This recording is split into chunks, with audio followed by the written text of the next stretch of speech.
Perkenalkan, nama saya Tio Matrisha Tampu Bolon dengan NIM 724326. Di sini saya ingin mempresentasikan tentang tugas proyek dari perpajakan. Di sini saya mengucapkan terima kasih kepada Miss Rosi karena memberi saya kesempatan untuk mempresentasikan tugas saya. Dalam presentasi ini terbagi menjadi tiga poin utama. Yang pertama itu tentang yang pertama yang akan saya jelaskan itu tentang deskripsi usaha saya. Di sini saya mengambil nama usaha Tere Bakery. Tere Bakery itu bergerak di bidang kuliner kue yang berfokus kepada penjualan kue, roti, dan dessert. Di sini Tere Bakery ini berlokasi di Medan, yang mana tepat di kawasan yang mudah diakses dan ramai akan pengunjung. Produk utama yang saya tawarkan adalah roti harian, croissant, brownies, tart, dan dessert box. Selanjutnya saya juga menerima pesanan kue ulang tahun untuk seminar dan event. Dan target pasar saya adalah dari usia 14 tahun sampai dengan usia lanjut, karena saya juga menciptakan roti yang rendah kadar gulanya. Jadi saya mengambil target sampai usia lanjut. Selanjutnya saya juga di sini melakukan pelayanan yang ramah yang dapat diharapkan memperkembangkan usaha saya menjadi lebih luas dan dikenal oleh banyak orang. Dan saya juga di sini memanfaatkan berbagai media sosial, terutama seperti Instagram, TikTok, dan platform lainnya untuk keberlanjutan usaha saya. Selanjutnya kita masuk kepada bab 2, yang mana ini membahas tentang kasus perpajakan imajiner pada Tere Bakery.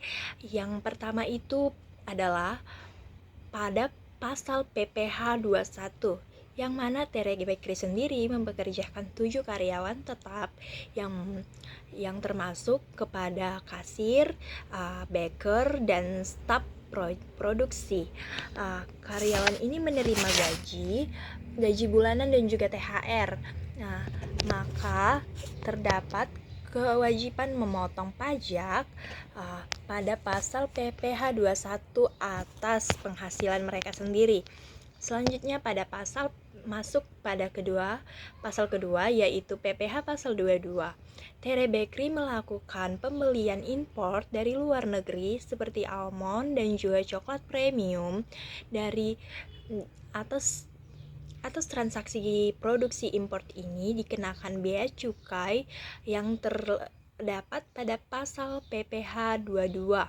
Selanjutnya yang ketiga itu masuk kepada PPh pasal 23, yang mana usaha melakukan di sini Tere Bakery melakukan jasa desain logo, foto produk kepada pihak ketiga, yang mana ini dikenakan jasa tersebut menjadi pemotong pada PPh pasal 23. Selanjutnya masuk kepada PPh pasal 24, yang mana Tere Bakery mengikuti pelatihan baking di luar negeri di Singapura. Pajak penghasilan yang dibayar di luar negeri akan menjadi kredit pajak untuk pasal PPh 24. Di sini juga untuk kelima ada pasal PPh pasal 25, yang mana Tere Bakery wajib membayar angsuran pajak bulanan berdasar perhitungan PPh terutang tahun sebelumnya sesuai dengan pasal PPh 25 sendiri. Yang keenam itu di sini saya menjelaskan tentang pasal 26, yang mana usaha membayar royalti resep kepada konsultan baking asing, transaksi ke pihak luar negeri, yang mana ini dikenakan pajak pada pasal PPh 26. Dan selanjutnya kita masuk kepada bab ketiga yang menjelaskan tiap-tiap pasal pajak. Yang pertama itu adalah pasal 21. yang mana pengertiannya itu pajak atas penghasilan berupa gaji, upah, honor, dan tunjangan yang diterima pegawai. Subjek atau wajib pajaknya yaitu karyawannya Tere Bakery sendiri. Objek pajaknya yaitu gaji dan juga THR yang diterima dari karyawan Tere Bakery. Selanjutnya cara menghitungnya itu adalah gaji dikurang PTKP dikurang PKP dikali tarif progresif. Selanjutnya waktu pembayaran disetor paling lambat tanggal 10 bulan berikutnya. Kalau terjadi keterlambatan dikenakan sanksi bunga dan administrasi. Selanjutnya saya akan menjelaskan pada PPh pasal 22. Pengertian pasal PPh 22 sendiri yaitu pajak atas kegiatan impor atau penjualan barang tertentu. Subjek pajaknya adalah importir.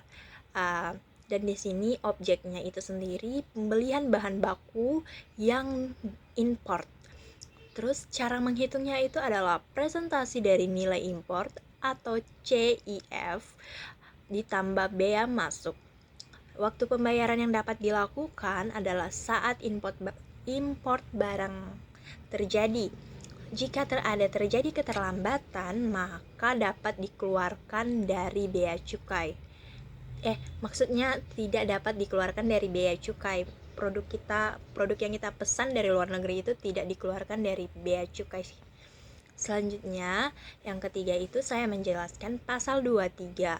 Pengertiannya sendiri yaitu pembayaran pajak jasa tertentu kepada pihak lain. Subjeknya itu adalah Tere Bakery sebagai pemotong. Objek pajaknya itu pembayaran jasa dan desain untuk foto dan desain produknya. Tarif yang dikenakan itu 2% dikali jumlah brutonya. Waktu pemotongan dilakukan saat pembayaran dilakukan. Dan jika terjadi keterlambatan, sanksi administrasi dan juga bunga akan dikenakan kepada pihak ketiga. Selanjutnya, di yang keempat itu saya menjelaskan PPh pasal 24 yang mana ini menjelaskan tentang kredit pajak yang dibayar di luar negeri. Subjeknya itu Tere Bakery melakukan pelatihan ke luar negeri. Fungsinya itu untuk menghindari pajak berganda.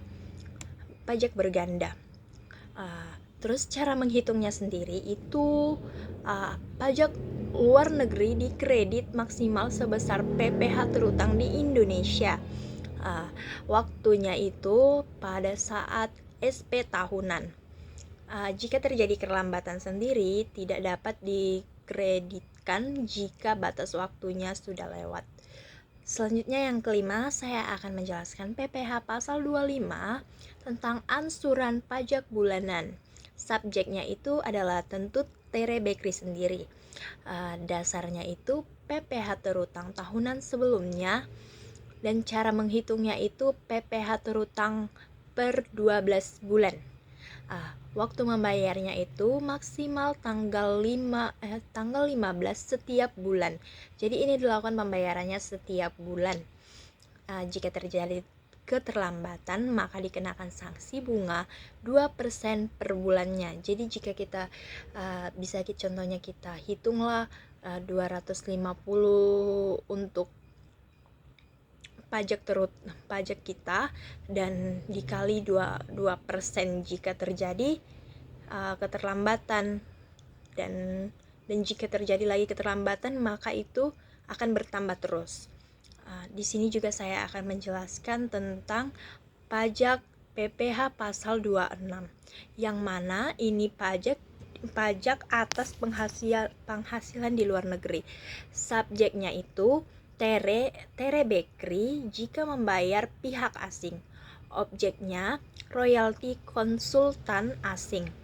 Tarifnya itu tentu sangat tinggi, 20% dan sesuai tax treaty. Tapi ini juga disesuaikan ya, disesuaikan juga. Dan Waktu pembayarannya itu dilakukan saat transaksinya terjadi, dan jika terjadi keterlambatan tentunya akan dikenakan sanksi dan bunga juga. Baik, sekian ini sudah selesai presentasi. Saya mengucapkan terima kasih untuk kesempatan presentasi saya. Terima kasih.